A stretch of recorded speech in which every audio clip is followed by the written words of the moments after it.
say that 50% of managers in organizations are tagged ineffective, while 60% of new managers will fail within their first 2 years of being managers.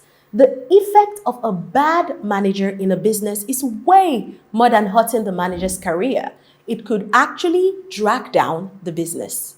I am Adekemi Adefisayo, and you're welcome to Sit Chat. This program provides you with all-round management education pertaining to your business growth. On this episode, we'll be talking about everything you need to know as regards hiring the right manager for your business. Keep watching. Today on the show, we have the Managing Director of Seed Academy, Mr. Ajibola Bamidele, joining us. It's good to have you on the show today, sir. Thank you. How are you doing? I'm doing better than you. Great. I'm excited. I am actually excited because I know we're going to be getting lots of good information that will be very valuable for a business.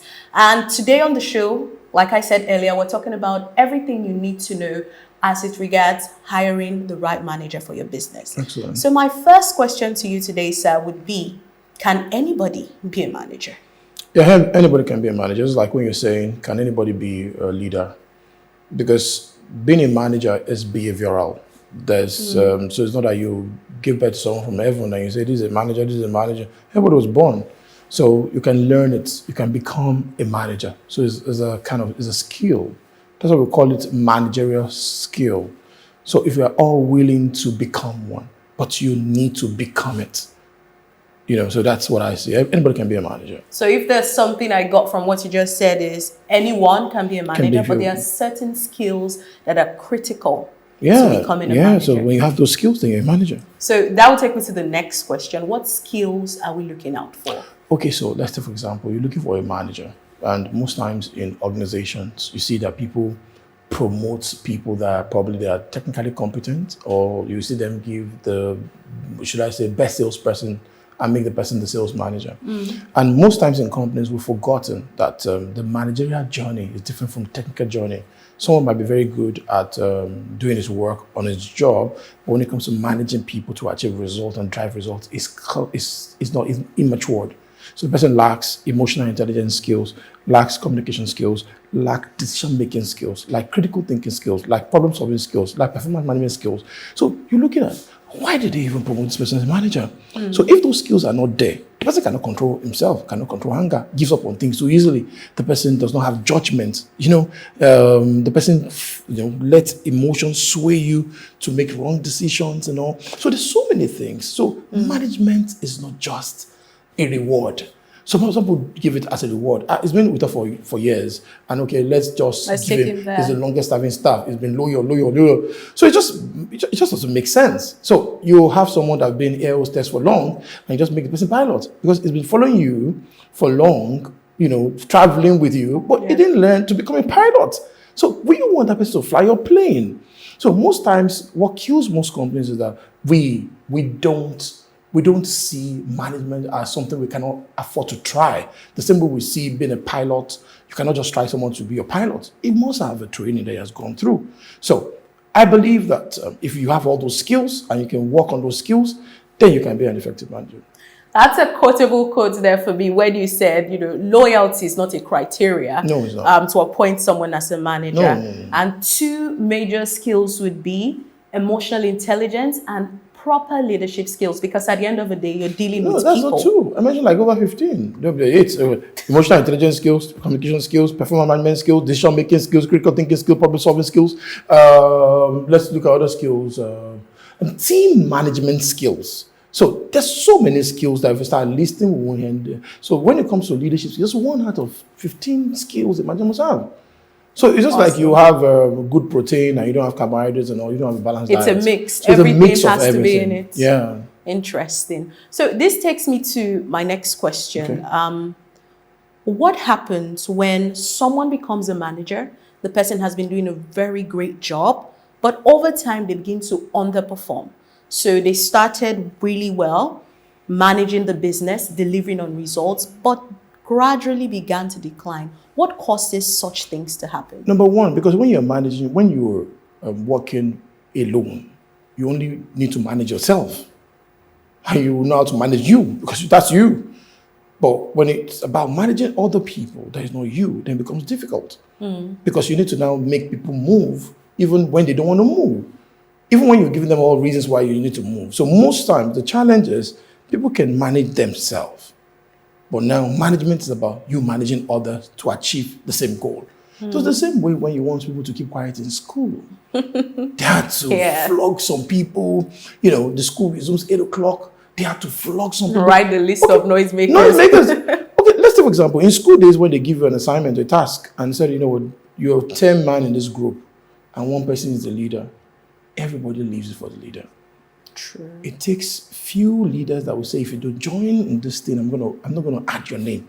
Then they will feel, he's a bad guy. Why don't you add our name now? So at the end of the day, because we want to be men pleasers, so most leaders want to please everybody. They'll just now start doing everything themselves. That's what we are here in management. Then at the end of the day, you won't be productive, because normally one person can be smarter than some of us, but one person cannot be smarter than all of us. So it means that I need a bit of everybody on my team to achieve the goal. So if, being able to now have that emotional fortitude to confront the brutal facts, when somebody under you is not doing what's meant to do, because that's the problem of leadership. So you see someone under you not doing what's right, and you cannot just fix the person and say, this is not right. Say, why? I don't want the person to feel bad and all. But you're not achieving your goals. So I feel people fail because they find it hard to drive people. Let's take, for example, some football club, you see the coach very stern. If you go and drink, he doesn't let you make the match, no matter what you do, if you don't do no more of trainings. Those clubs start doing well. But you see any club coach that allows everybody to be happy the clubs start doing well. So it's just the same thing, that you need to be able to know that you need to learn how to manage others. And it's very difficult. Just like when you want to manage a jungle, or a heterogeneous team, whereby everybody thinks differently. It can be tough. So how do you manage a jungle? Because you have a snake, the kind of cage you use must be different. How do you manage a jungle? If you have lion, where you keep them must be different. So imagine you need to manage each individual differently. It can be complex because they're not you, because you are goat.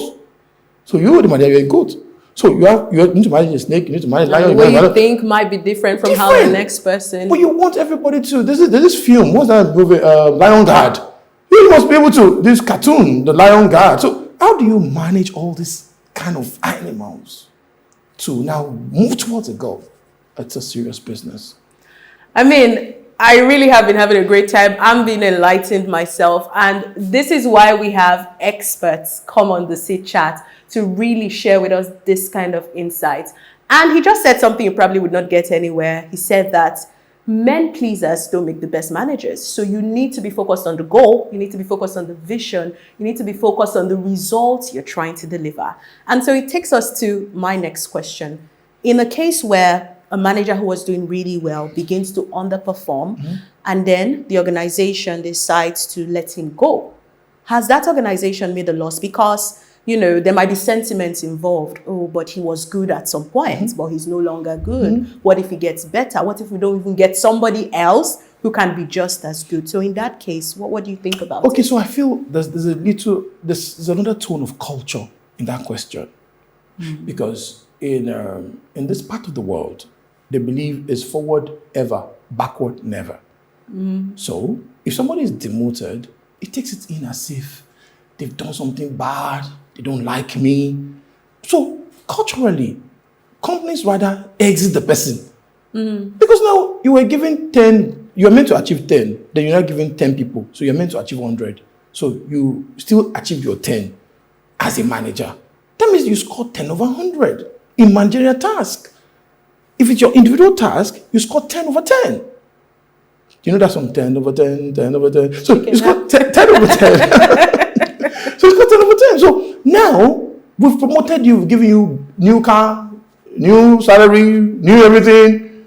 And now we want to demote you back to no car. Nobody wants that. Nobody likes it. So that person now becomes disengaged, seriously disgruntled, starts forming politics. And could make the workplace even hard for... Toxic. Yes. Toxic. So I say we lose a lot. Fine, we're losing the talent. But leaving that person there is more loss because we're losing that 90%. So what I tell people is that we don't even want to get to this point. We want to ensure that when we have a manager, before we even promote you, we need to do what we call a bit of what we call vertical loading. Vertical loading. What is that? It means that before we make you a manager, we test you in managerial assignments. We delegate those things to you. So like a probation. It's not probation. We won't tell you you're a manager. I give you some tasks. I give you people to manage. I see how you feel. This person is not ready. I try to do, this person is not ready. So I won't even tell you that those are your promotional tests. So I just give you what we call assessment centers. Assess you in different areas, but you won't know I'm assessing you. I ask you a question about someone, and I've seen what is true, and I see that you are not direct, you are not, okay, this person is not ready. So I start to grow you, but I know you're not ready. So that I won't waste our money and now lose you. However, when you keep people at a certain level too, they feel entitled. They should have been promoted by now. That's why as a company you must be clear. What are those things, criteria to become a manager? Let people be aware. And always make sure whenever you are making anybody a manager, you benchmark them against those criteria and you make it so loud. When it comes to this is the best. When it comes to this is the best. When it comes to decision-making skills, you made this decision is the best. So people know that this judgment is not biased. And it's not because you like someone. Clear rules. So when it's clear, people will know that the reason why I'm not being promoted for years is not that because they don't want to promote me, it's because in my managerial scorecard, I'm not scoring enough. And that's why we must be transparent in HR, we must be transparent in management to make sure that people know that it's not about who's my friend, it's about who is ready, who has built certain skills we're looking out for to become our next manager. This is so good, honestly. We have such limited time, but we'll make the most of it. And I'll be asking this last question for the sake of people who are upcoming, in their career and they want to be managers in the nearest future. What are the steps they need to begin to take? What preparations should they begin to make? So the first thing is to even know what it takes to become a manager. Have a list of the skills you need to build and start taking each of them and start working on them. Because you must know that, I'm improving my communication skills now. I'm improving my problem solving skills. I've done courses on problem solving. I've done courses on critical thinking. Now, when I'm trying to make decisions, I consider different scenarios before doing it. I look at the cause and effect of everything I do. So you are rehearsing it. So gradually, whenever you want to suggest anything in management, sir, let us do this. You have evaluated your comments, your decisions. Now, you need to consciously build the skills. So you won't be deliberate about it. So if I want to say you want to become a manager now, I say, okay, so how many books on leadership have you read? How many courses? I've read quite a number. Have you run? Okay. Now, when it comes to critical thinking skills, how many books have you read? You see, you didn't answer the specific. They are not being specific. You only said, leadership, I've read, but critical thinking said, I'm not. Okay, how many books on problem solving skills have you read? How many conferences have you gone that is problem solving?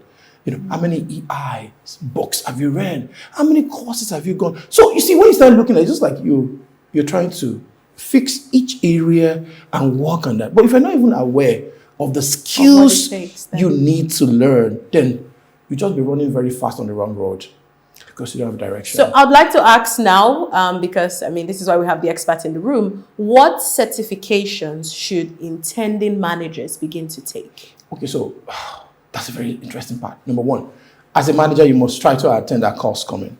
It's called Managers That Manage. It's a very good place to start. However, you see, as a manager, you need every kind of skill. I can't say one. All skills.